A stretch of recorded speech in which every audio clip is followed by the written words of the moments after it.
Kalau kita mau Jakarta naik kelas, salah satu caranya jadi kota festival. Ya.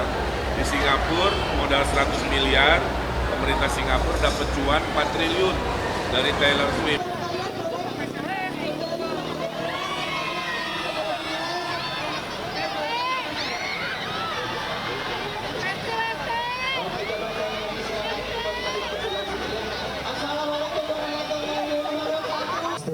Dengan Bapak Gubernur Jakarta kita nantinya. Izin kalau begitu saya persilakan untuk Bapak Raffi dan juga Pak Ridwan tangannya. Kapan lagi coba kita nanya langsung ke orangnya kalau bukan cuma di after hours tepuk. Bapak Raffi.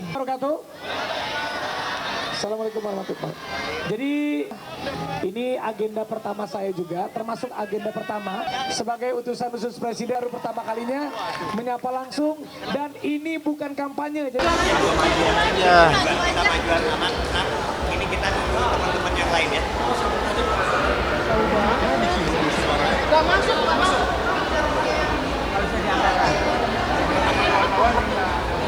ini bukan kampanye, ini bukan ngomongin politik, ini karena kemarin saya dikasih tugas sebagai utusan presiden untuk membina generasi muda dan pekerja seni.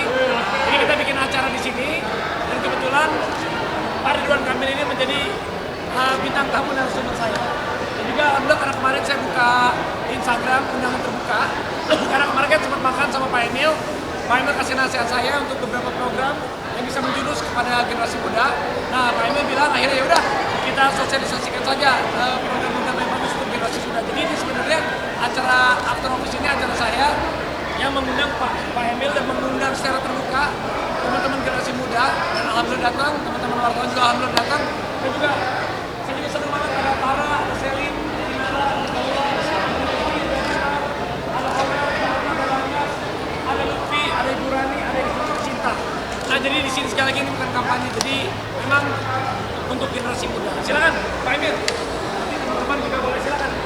Ya, Kang Raffi ini dapat tugas sebagai utusan khusus presiden di bidang generasi muda dan pekerja seni. Minta pendapat ke saya, kira-kira gagasan-gagasan apa untuk anak muda dan gagasan-gagasan apa untuk pekerja seni dan ekonomi kreatif. Itu dasarnya ya. Sehingga di sini saya kasih gagasan yang relevan dan yang saya pahami dari pengalaman maupun ide-ide. Jadi siapapun nanti yang mempraktekkan, yang mendapatkan kebaikan adalah anak-anak muda Indonesia. Kang Raffi ini adik asuh saya. Waktu menikah dengan Mbak Gigi, saya saksi nikahnya. Ya. Jadi sebagai bapak saksi nikah, saya wajib membuat Kang Raffi mantap dalam tugas barunya, dikasih gagasan, saran-saran, supaya pulang dari sini bisa direnungkan, mungkin dalam kapasitasnya bisa mempengaruhi pemerintah pusat untuk mewujudkan gagasan tadi. Contoh, kalau kita mau Jakarta naik kelas, salah satu caranya jadi kota festival. Ya. Di Singapura modal 100 miliar, pemerintah Singapura dapat cuan 4 triliun dari Taylor Swift kan.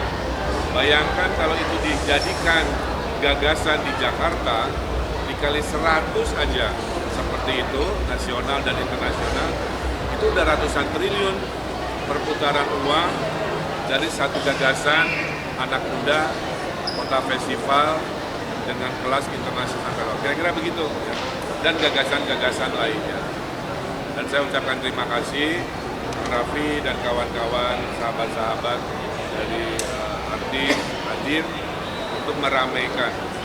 Salah satu yang tadi disukai adalah bayangkan kalau Jakarta halaman depan kantornya dibikin kayak Sarinah semua kan, betapa banyak banget kegiatan yang positif. Itu yang disebut dengan membangun kota yang bahagia, karena rumus manusia sederhana, ada wadah ada kegiatan, tidak ada wadah tidak ada kegiatan. Dulu cuma tempat parkir, nggak ada kegiatan. Dibikin amphitheater, banyak kegiatan. Dan jadi kira-kira itu ya apa yang saya sampaikan terhadap acara hari ini. Terima kasih.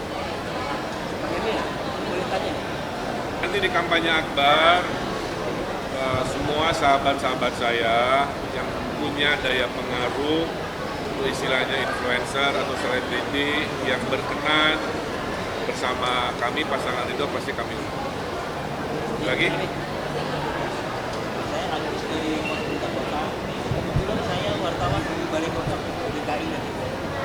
Menarik sekali pernyataan Kang Emil tadi terkait ini menjadikan Jakarta. Bapak Ibu, ada pengangguran, ada lowongan kerja, kadang-kadang nggak matching. Lowongan pekerjaan paling banyak di Indonesia selama 5 tahun ke depan itu adalah lowongan di sektor digital. Ada 3 juta lowongan pekerjaan. Okay? Lah kalau Gen Z-nya tidak dilatih digital, nanti mismatch.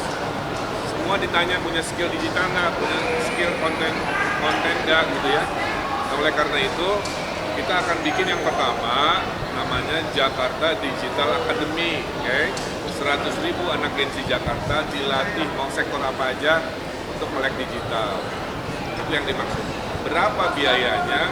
Sebanyak yang kita butuhkan. Jadi nggak bisa spesifikkan. Yang kedua, berapa lama? Saya kira dalam 2-3 tahun kalau gagasan digital ini hadir, Jakarta bisa jadi pusat ekonomi digital tidak hanya di Indonesia tapi di ASEAN. Kan kita ekonomi Pancasila ya, dari kelas Starling sampai kelas kafe semua harus maju, yang kecil dibesarkan, yang besar diluaskan, kan itu prinsipnya. Jadi kalau ada event-event outdoor, kan kita mau bikin pasar malam, kita mau bikin car free night di 44 kecamatan.